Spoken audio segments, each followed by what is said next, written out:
হাদিস পার্কে ঘুরতে গেলাম আমি। চলো গাইজ শুরু করি। গাইজ আজকে ঘুম থেকে উঠে ভাবছিলাম অনেকদিন ঘুরতে যাওয়া হয়নি, তাই ভাবলাম আজকে একটু ঘুরে আসি এবং কিছু কেনাকাটা করে আসি। খুলনা এসে প্রথমে আমি এই মার্কেটে চলে আসি। আমি একটি ঘড়ির দোকানে এখানকার ভাইয়া আমাকে বলল,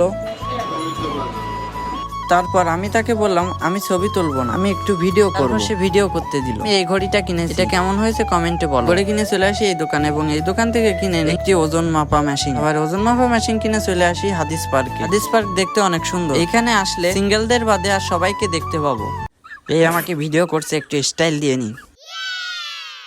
তারপরে গাইস হাদিস পার্কের ভিতরে আমি হাঁটছিলাম এবং চারিপাশটা দেখছিলাম। আর এই দেখেন হাদিস পার্কের ভিতরে সব থেকে বড় একটি শহীদ মিনার, যা দেখতে অসাধারণ লাগছিল। আর এটি হচ্ছে হাদিস পার্কের ভিতরে সব থেকে উঁচু জায়গা। তারপরে গাইস হাঁটতে হাঁটতে চলে যাই। তারপরে আমি চলে আসি হাদিস পার্কের ভিতরে একটি লেকের উপর, যা দেখতে অসাধারণ লাগছিল। গাইস আজকের ব্লগটা এই পর্যন্তই। দেখা হচ্ছে নেক্সট ব্লগে। তোমরা যারা আমার ভিডিও দেখো প্লিজ একটি লাইক ও সাবস্ক্রাইব করে দাও।